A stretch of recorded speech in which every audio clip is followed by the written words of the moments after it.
एक कपल जो एक दूसरे से बहुत प्यार करते थे। फिर फैमिली का अगेंस्ट जाके इन दोनों ने शादी की, बच्चे पैदा किए। लड़के ने लड़की के हर शौक पूरे किए। लेकिन फिर एक दिन ऐसा क्या हुआ कि उस लड़के की लाश 15 टुकड़े में एक डब्बे में मिली और मारने वाली कोई और नहीं बल्कि उसकी पत्नी ही थी। सही समझा आपने, मैं बात कर रहा हूँ सौरभ और मुस्कान के बारे में। तो चलिए जानते हैं इसकी पूरी कहानी। आखिर क्यों मारनी पड़ी उसे अपने ही पति को जिससे वो बहुत प्यार करती थी।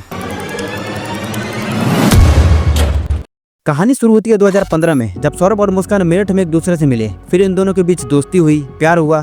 सौरभ मुस्कान से ब्लाइंड लव करता था, इसी कारण 2016 में इन दोनों ने फैमिली के अगेंस्ट जाके शादी की। फिर एक साल लड़की अपने ससुराल यानी सौरभ के घर रहने के बाद पता नहीं ऐसा क्या हुआ कि ये दोनों ब्रह्मपुरी थाना क्षेत्र के इंदिरा नगर में रेंट पर रहने लगे। फिर 3 साल बाद यानी 2019 में इन्होंने एक बच्ची को जन्म दिया। सौरभ मर्चेंट नेवी में ऑफिसर था, तो वो साल भर अपने घर नहीं आ पाता था, इसलिए लड़की को अकेले रहना पड़ता था। वक्त बदला, हालात बदले। फिर मुस्कान की लाइफ में साहिल नाम के लड़के ने एंट्री ली, जिससे आगे चल के उसकी पूरी दुनिया ही बदल गई। सबसे पहले साहिल और मुस्कान के बीच दोस्ती हुई। ये चूतिया शकल से ही चोर लगता है, इससे कोई अपना घर का पैखाना वाला टंकी ना साफ करवाए, साला पूरा टंकी गंदा कर देगा ये। लेकिन इस लड़की को इससे प्यार हो गया। फिर इन दोनों ने मिलकर खूब नशे किए, जिससे लड़की को भी नशे की लत लग गई और इसी दौरान इन दोनों ने सौरभ को मारने की प्लान बनाई। फिर 28 फरवरी को मुस्कान का बर्थडे था, तो सौरभ छुट्टी लेकर लंदन से मेरठ आया था। फिर कुछ दिन रहने के बाद 4 मार्च की रात को साहिल और मुस्कान ने मिलकर एक तेज धार वाली चाकू से सौरभ की बड़ी बेरहमी से हत्या कर दी और लाश को 15 टुकड़े में काट के एक प्लास्टिक के डब्बे में भर दिया और ऊपर से सीमेंट का घोल डाल के जमा दिया। मारने के बाद मोहल्ले में अफवाह फैलाई कि हम दोनों कुछ दिनों के लिए बाहर जा रहे हैं घूमने के लिए, और घर पर ताला लगा के वो चली गई ताकि किसी को उस पर शक ना हो। मुस्कान के पेरेंट्स जब भी मुस्कान को सौरभ से कॉल पर बात करवाने के लिए बोलते हैं तो वो बहाना मार देती कि वो एंजॉय कर रहे हैं, बिजी है, ये वो वगैरह वगैरह। लेकिन जब मुस्कान के पेरेंट्स सौरभ को टेक्स्ट करते हैं तो उधर से उनका रिप्लाई उनको जरूर मिलता, लेकिन वॉइस कॉल पर बात नहीं हो पाती। इससे मुस्कान के पेरेंट को उन पर शक हुआ कि जरूर इन दोनों के बीच कुछ तो हुआ है। फिर 17 मार्च सोमवार को वापस लौटने के बाद 18 मार्च मंगलवार को उन दोनों ने उस ड्रम को फेंकने की कोशिश की, लेकिन इसमें वो नाकामयाब रहे। इसके लिए उन दोनों ने मजदूरों को भी बुलाया, लेकिन इसमें वो सफल नहीं हो पाए, क्योंकि ड्रम में उतना दिन से लाश पड़े होने के कारण वो भी कटा हुआ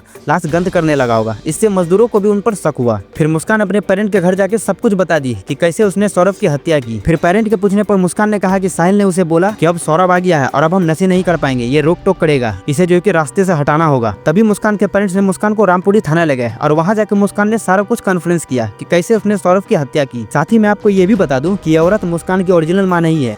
फिलहाल अभी इन दोनों को अरेस्ट कर लिया गया है, लेकिन कोर्ट का अभी तक इस पर कोई फैसला नहीं आया है। वैसे आपका इस पर क्या कहना है, प्लीज कमेंट में अपनी राय जरूर दें। तो उम्मीद करता हूँ कि आज का ये वीडियो आप लोगों को पसंद आया होगा। पसंद आया तो लाइक करें, सब्सक्राइब करें। मिलते हैं अगले वीडियो में, तब तक के लिए जय हिंद, जय भारत।